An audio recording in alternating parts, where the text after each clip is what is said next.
So it's actually been a minute since I did my last video talking about the trip to Belgium, the motorbike trip to Belgium with my dad. And before we know it, it's upon us. And I'm in the airport in Kuala Lumpur waiting for the second leg of the journey over to the UK.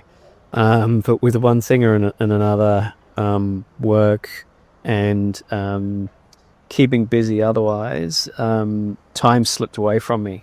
So I haven't even been able to do a proper intro video for the trip. I haven't been able to do a breakdown of all the gear that we're taking with us, but all being well, I will do that once I arrive at Mum's in the UK. Dad's done a great prepping video, which I'll include in this, so stay tuned for that. So I'll see you guys in the UK in about 14 hours. Super excited to get this trip underway, and really looking forward to that time on the road with Dad on the bikes.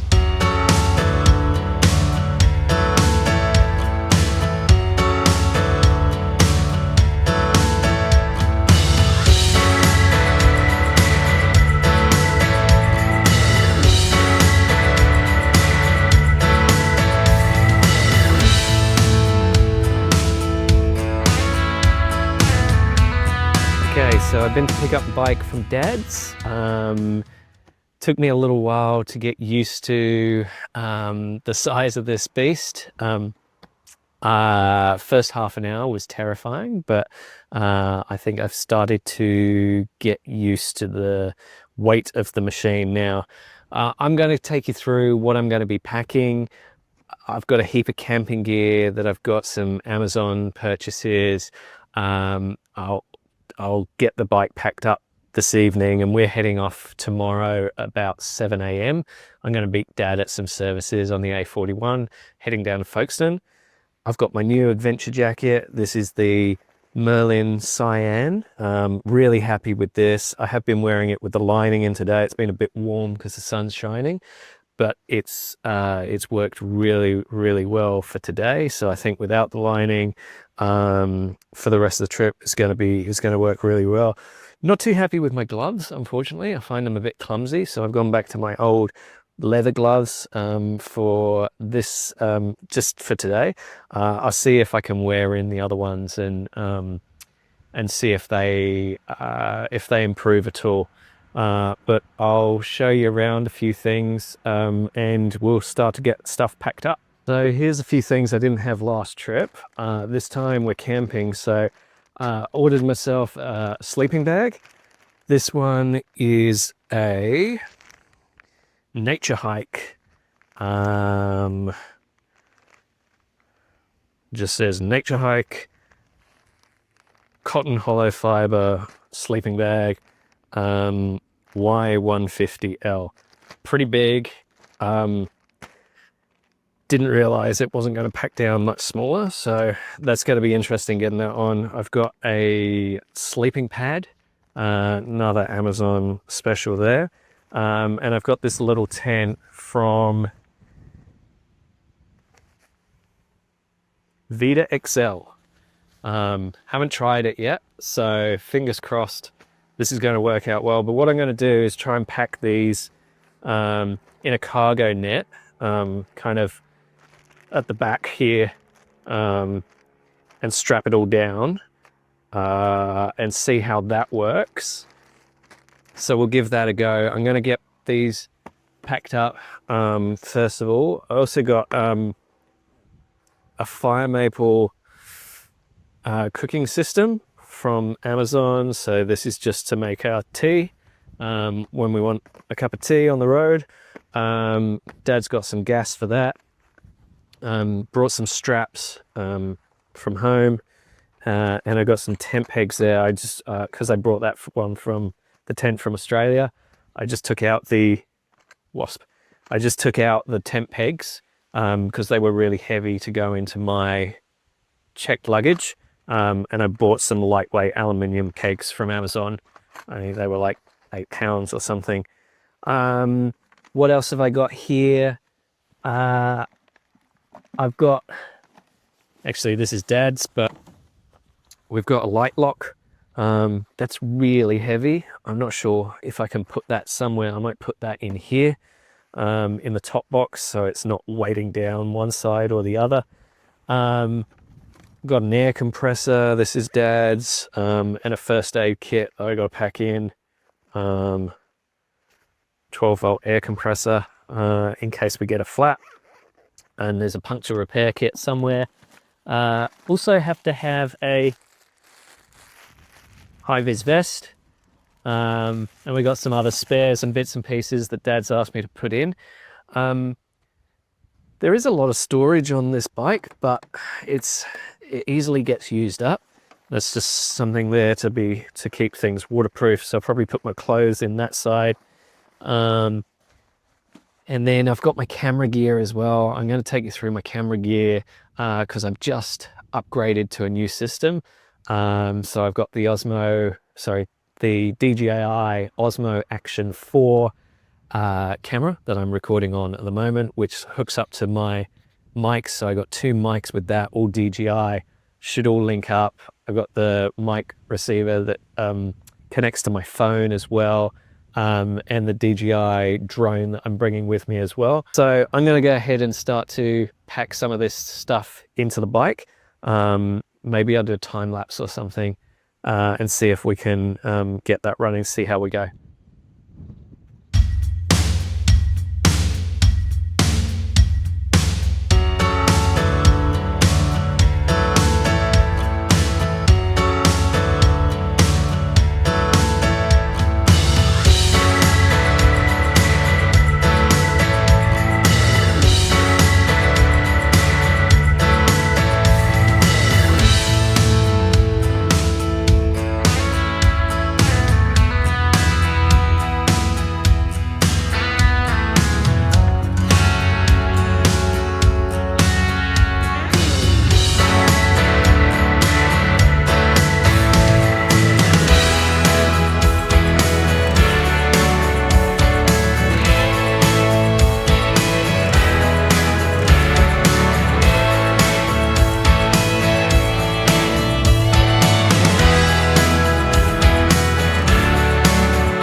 Okay, so this is where I'm up to with everything. I managed to strap down the sleeping bag, the sleeping mattress, and the tent, and I've got the net over that.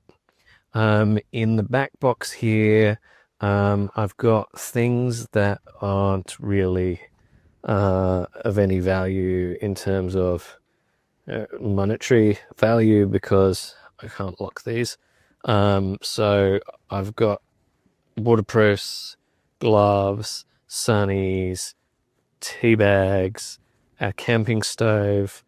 I've got something to snack on, some spare knee pads, some spare light bulbs, a towel, knife and fork, microfiber cloth, and underneath I've got the lock. Also some waterproof trousers, extra straps, and my helmet cover. So just stuff that I might need to get hold of kind of quickly. On this side, I've got socks and undies. These are just like waterproof membranes that Dad gave me just to keep things dry, just in case. I've got my Leatherman and that kind of thing, you know, a few mounts for the camera in there, bits and pieces. That's my drone. And then in here, I've got all my documents and information that I'm going to need. So I still got a bit of extra room there to put my wash bag and bits and pieces. I've got my camera kit that I want to put in there as well. So that's on that side. I've actually got a lot more. Now that I've got that stuff up there, I've got a lot more room than I expected. On this side, I've still got a lot of room as well. So in here, I've got most of my clothes. I've got jumpers, a jumper, sorry, t-shirts, and a shirt, some pants, some shorts, I've got that Dad's air compressor in there, and then I've got plenty of extra space for some bits and pieces as well, which I think will fill up. I want to buy an extra jumper, and we might need some extra room to put some food for when we're camping, so it's good to keep a little bit of spare space. But I'm pretty happy about how all the packing went. I might have to change it around a little bit depending on balance. Let's see how it rides tomorrow morning. But I tried to keep anything, like heavy up on this one, balance out a bit of heavy stuff in this side versus a bit of heavy stuff in that side. Yeah, let's see how we go. But I think we're pretty much ready. I'm just going to charge all the batteries for my camera and get my tech stuff ready to go. And I'll also set up my helmet, so that's good to go tomorrow as well. But pretty much there. Hi, and welcome back to Grandpa's Garage. And here we are, trying to figure out how to put the soft luggage on the Kawasaki. With the Honda it's easy. You just click on the top box, the two side panels, so it's clunk, click and toodle pip. With me, it takes me about 10 to 15 minutes to put all the luggage on. Obviously the tank bag is easy. I've just bought this Givey 40 litre tailstock bag, which is really handy. It's a rollover top, fully waterproof. I've also bought an Oxford super grippy blanket, hopefully to stop scratching the paintwork. And I've had these sports carriers for a long time, which actually have been a really good buy. Not usually letting water in, although I do have waterproof inside bags as well to keep things good. Most of this is held on with simple straps, just hooked round. I'm just working out the strapping, and also I've installed stainless steel eyelets either side of the bike, just so that I can hook the bags on, and it all holds it in place nicely.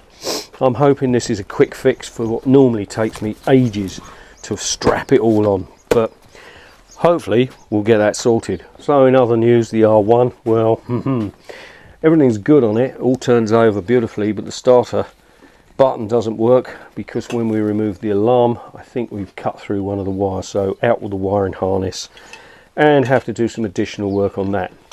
The Honda, she's all good to go, apart from the indicator, which took off because I keep knocking the damn thing off. MOT on Friday, so hopefully all good, and then a quick oil change and she's good to go. Hopefully when I give the MOT done, I can give it a bit of a road test and see how it's going. The Bonneville, yeah, well, that's got a few things done. It's got some new pipes on it, which make it sound more like a Triumph.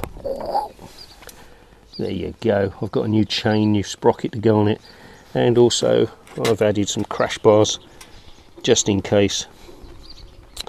So there's a few little jobs to do on that, but basically this is a on the road project, so it just keeps riding it. The little Honda, well, yeah, I've resprayed the tank over there, but I've got to do some more work on it. And for the Kawasaki, I've got a spare fairing, which I hope to have on before we go.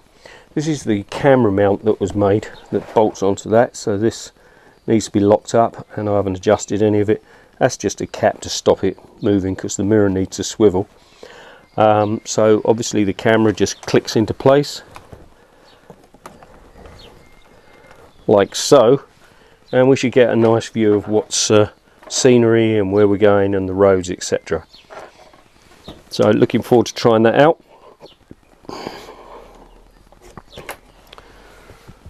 Over there we're working out the tools.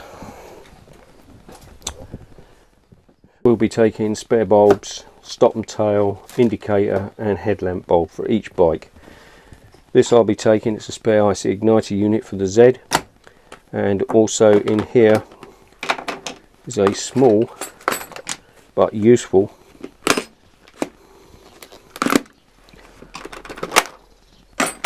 packet of spares. Spark plug for the Honda, spark plug for the Z, also a spare pickup coil for mine because, well, because I had one, so I'm taking it with me. Tape in there, and yeah, pack that away in a minute. Super glue, always useful. Terminal block, wire, and the proverbial spanner kit. It's always a bit difficult to know which tools to take. Oh, that's a spare camera holder in case the other one snaps. 3D printed, you know.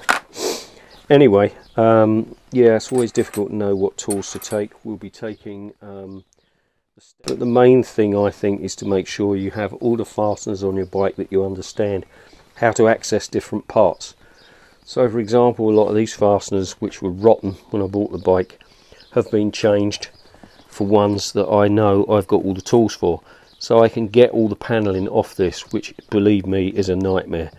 It's half a day's work just to get all the panels off the damn thing to work on it. So if you have a roadside wiring incident, for example, or something straightforward you could fix, first things first, you've got to remove all the panels. And basically it's the same with the Z. The Z's got all titanium fasteners on it, and they're all Allen key, which we made as part of a titanium push that we were doing for various aircraft. So most of the fasteners on this are titanium, which of course makes it a lot lighter. We didn't spare any expense with it, so everything's titanium. Even the swing arm pivot is titanium. The rear wheel spindle is titanium. These are all titanium, and all of these are titanium, and so the internal engine bolts using high tensile titanium. So yeah, it weighs about 190 kilo, which is pretty light for a 1100 plus bike. As I said, it's got a few mods on it. It's got the 6-pot calipers, it's got the ZX6 wheels on it, which are 10 kilos lighter overall. It's got the GSX 6-pot twin pot caliper on the back. It's got Renthal alloy sprocket. It's got a D gearbox. It's got an uprated oil pump. It's got 1193 Wiseco conversion. It's got a flowed head. It's got uprated clutch springs and clutch Barnett clutch, and it's all balanced and lightened as well. So as a touring bike, it's a really good tool. Anyway, I shall carry on with this until I've sussed out all the strap lengths, and then I'll get them cut, and hopefully be good to go. I'm going to wrap it up there. Talk to you soon. See you next time.